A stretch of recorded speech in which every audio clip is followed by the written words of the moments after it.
कि हम लोग अपने लक्ष्य को भूल गए। आपने पूछा कि जीवन का लक्ष्य क्या है। जीवन का लक्ष्य है निष्कपट भाव से, सच बोल करके, ईमानदारी से परिवार का पालन करना है। भाई हमें परिवार के लिए रोटी कमाना है, तो हम झूठ बोल के क्यों कमाएं। आज लोग झूठ बोल रहे हैं, छल कर रहे हैं, कपट कर रहे हैं। काय के लिए? कह रहे हैं कि पेट के लिए कर रहे हैं।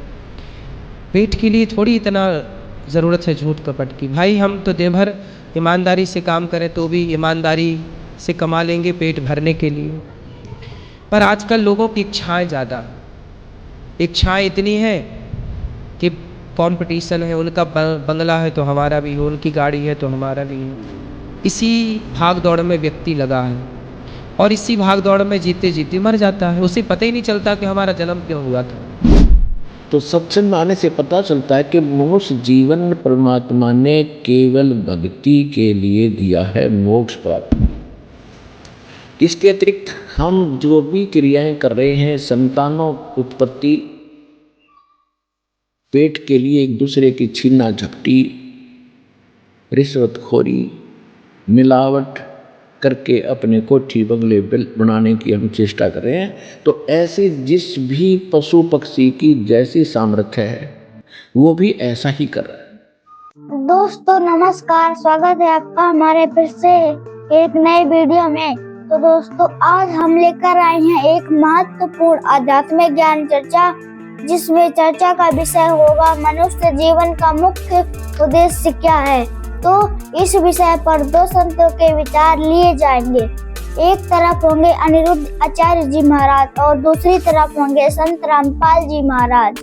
तो आइए देखते हैं इन दोनों संतों में से हमको कौन सा सही ज्ञान बता रहा है जो हमारे मनुष्य जीवन के लिए महत्वपूर्ण है। तो दोस्तों वीडियो में आगे बढ़ने से पहले वीडियो पर पहली बार न तो वीडियो को लाइक कर ले और चैनल पर यदि नए हैं तो चैनल को सब्सक्राइब कर ले और बेल आइकन का बटन जरूर दबा लें। तो चलिए दोस्तों वीडियो को शुरू करते हैं और सबसे पहले सुनते हैं अनिरुद्ध आचार्य जी के विचार।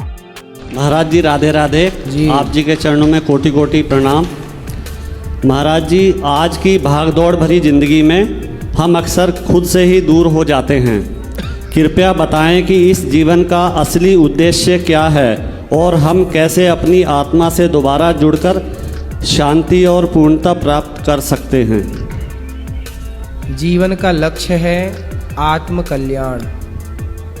आज पहले के लोग ना प्रकृति के साथ कनेक्ट थे।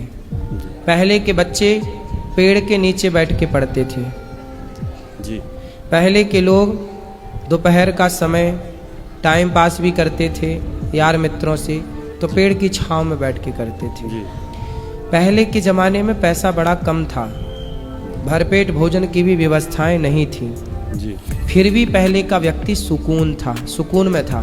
टेंशन क्या होती है, डिप्रेशन क्या होता है, पहले का व्यक्ति जानता ही नहीं था। और आज का व्यक्ति जितने महलों में रह रहा है, आलीशान जिंदगी जी रहा है, उतना डिप्रेशन है, टेंशन है, तनाव है। कारण ये है कि हम लोग अपने लक्ष्य को भूल गए। आपने पूछा कि जीवन का लक्ष्य क्या है। जीवन का लक्ष्य है निष्कपट भाव से, सच बोल करके, ईमानदारी से परिवार का पालन करना है। भाई हमें परिवार के लिए रोटी कमाना है, तो हम झूठ बोल के क्यों कमाएं। आज लोग झूठ बोल रहे हैं, छल कर रहे हैं, कपट कर रहे हैं। काय के लिए? कह रहे हैं कि पेट के लिए कर रहे हैं। पेट के लिए थोड़ी इतना ज़रूरत है झूठ कपट की। भाई हम तो दिन भर ईमानदारी से काम करें तो भी ईमानदारी से कमा लेंगे पेट भरने के लिए। पर आजकल लोगों की इच्छाएं ज़्यादा हैं। इच्छाएं इतनी हैं कि कंपटीशन है, उनका बंगला है तो हमारा भी हो, उनकी गाड़ी है तो हमारा भी हो। इसी भाग दौड़ में व्यक्ति लगा है और इसी भाग दौड़ में जीते जीते मर जाता है। उसे पता ही नहीं चलता कि हमारा जन्म क्यों हुआ था। जन्म हुआ है आत्म कल्याण के लिए। सभी की सेवा करो, सबका दुख दर्द समझो और अधिक से अधिक चुप रहो। प्रकृति से कनेक्ट, अपने घर के आसपास ना थोड़ा पेड़ पौधों का, गैया रख लो, गाय की सेवा। पहले के लोग बहुत साइंटिफिक थे, समझदार थे। आज के लोग बने समझदार हैं पर है एक नंबर के मूर्ख। आज का व्यक्ति ना 60 साल में तो मर जाता है और पहले का आदमी 90 साल तक मैया कुएं में जाके पानी भर ले आती थी। तो बताइए कौन सी समाज समझदार थी, आज की जो 60 साल में मर जा रही है या तब की जो 90 साल तक स्वस्थ रहते थे? कौन सी समाज समझदार है, आप बताइए। आज आप अपने को समझदार कह जरूर रहे हैं, पर अपने अंतर मन से पूछिए कि क्या आप समझदार हैं? आज भारत की मृत्यु दर का जो आंकड़ा है 60 का है। 60 साल में आपको मरना ही है, 60 अधिक से अधिक 70। और पुराना आंकड़ा निकाल लीजिए, 85, 90, 95 तो आम था, 80 तो था ही। तो आपने आज की भागम, अब चलो आज जब आंकड़ा 60 है तो जब अपन लोग बूढ़े होंगे और अपने टाइम आएगा जब ये बच्चे जो आज छोटे छोटे हैं जब ये बड़े होंगे तो इनकी आयु दर क्या होगी? और घट के 50 पे आ जाएगी। तो आप विकास के नाम पर विनाश कर रहे हैं अपना। अब इसको, इस दूरदृष्टि को लोग समझ नहीं पा रहे हैं। ये दिख नहीं रहा है, बंगला दिख रहा है, गाड़ी दिख रही है, लग्जरी जिंदगी दिख रही है, बस इसी भाग दौड़ में व्यक्ति मरा है और आत्म शांति भूल। इसलिए सुकून से राम इतना दीजिए जामे कुटुंब समाए, मैं भी भूखा ना रहूं साधु न भूखा जाए। यही जीवन का सत्य है, यही जीवन का सार है कि भगवत चिंतन करते हुए अपना कल्याण करो, समाज की सेवा करो। धन्यवाद महाराज जी।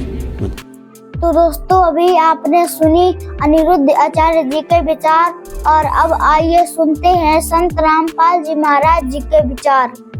परमात्मा ही हमें गाइड करते हैं, परमात्मा ही हमें हर प्रकार की यहाँ जीने की प्रक्रिया सही बताते हैं।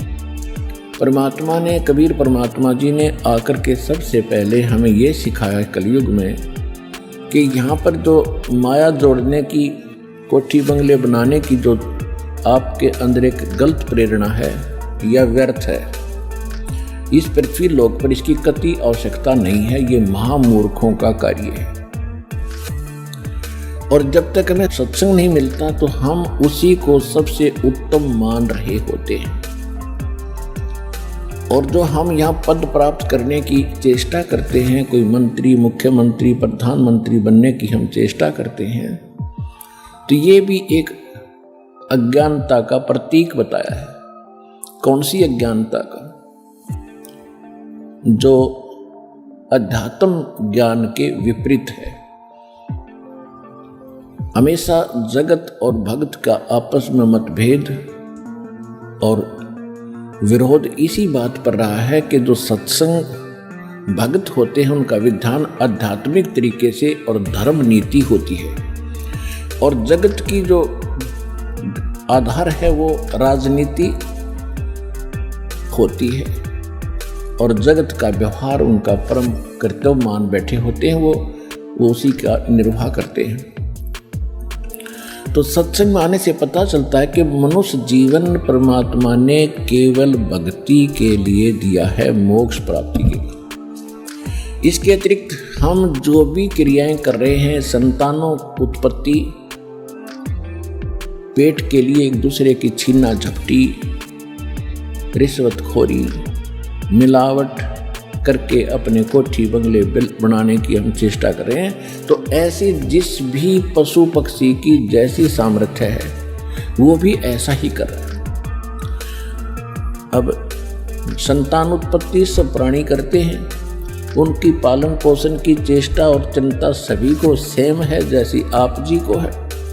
और आपने देखा होगा कि बैया पक्षी होता है, बैया पक्षी कितना गजब का घोंसला बनाता है और कैसी उसको बुद्धि दी है, किस प्रकार वो सेटिंग करता है, कैसे अपने अंडों को रखने के लिए उसके अंदर छोटे छोटे घास के तिनके, ना उसके पास सुई है, ना धागा है, ना कोई इंस्ट्रूमेंट है, और कैसे बना लेता है अपने चौंच से। तो ये इस तरह की चतुरता करते हम यदि मनुष्य जीवन को भी ऐसे ही व्यर्थ करेंगे तो ये हमारी बुद्धिमत्ता नहीं है। इसके लिए हमने परमात्मा प्राप्ति करनी है इस मनुष्य जीवन से, और परमेश्वर ने आकर के एक साधारण नागरिक का भी एक रोल किया, भूमिका की, कि सभ्य समाज और सभ्य नागरिक कैसा होना चाहिए। अपने 10 नाखूनों की मजदूरी से अपना निर्वाह करें, किसी की चोरी, लूट खसोट, जारी ये बकवाद करके यहाँ कोठी बंगले कती नहीं बनावे। ये पाप का मूल कारण है। यहाँ रहने के लिए हमने परमात्मा ने बताया है कि कबीर घर तो 3.5 हाथ भाई घना त 4.25 और कहाँ चनावे मैडिया तो लंबी भीत उसार। के बोले प्राणी कहाँ लंबी लंबी द्वारे मना करके तू प्रभु अपनी प्रभुता दिखा रहा है। ये समय मनुष्य जीवन का ऐसे बर्बाद करने का नहीं है। भक्ति करो और मकान तो इतना ही काफी है। घर तो 3.5 हाथ घना तो 4.25। प्रत्येक मनुष्य की अपनी देह, अपना शरीर, प्रत्येक मनुष्य का अपना शरीर अपने 3.5 हाथ का होता है। ये जो हाथ यहाँ से लेकर कोहनी तक है, इसको एक हाथ बोला है। ये मेजरमेंट के लिए है। प्रत्येक प्राणी का 3.5 हाथ का शरीर है। तो परमात्मा कहते हैं आपने चाहे 4 कमरों की कोठी बना ली और ऊपर नीचे 8 कमरे बना लिए, एक ही कमरे में एक कोने में एक चारपाई के ऊपर आपने विश्राम करना होता है। बाकी शेष आपका व्यर्थ है। तो क्या बताते हैं भाई, घर तो 3.5 हाथ और घना तो 4.25। ज्यादा चाहता है तो 6 इंच और बढ़ा ले, 4 इंच।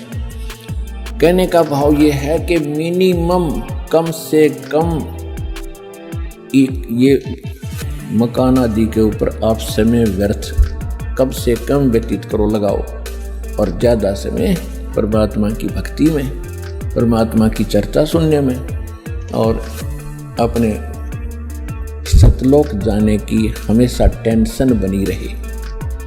जो चिंताएं हमने यहाँ पाल रखी हैं ये व्यर्थ की हैं और ये स्वाभाविक हैं जब तक हम भगवान की शरण में नहीं आते। जिस समय हम परमात्मा की शरण में आ जाएंगे तो जो यहाँ की टेंशन है कुछ तो ज्ञान तक मिट जाएगी और फिर भगवान की भक्ति होने से वो दुख जो प्रारब्ध का है वो अपने आप खत्म हो जाएगा। तो दोस्तों अभी आपने 2 संतों के विचार सुने, तो इन दोनों संतों के विचारों में कौन सही बता रहा है, किसका ज्ञान सही है, तो अपनी राय कमेंट बॉक्स में जरूर बताएं और वीडियो को ज्यादा से ज्यादा शेयर करें। तो आज की वीडियो में इतना ही और मिलते हैं किसी नेक्स्ट वीडियो में। तब तक के लिए जय हिंद, जय भारत, सत साहेब, जय बंदी छोड़ के।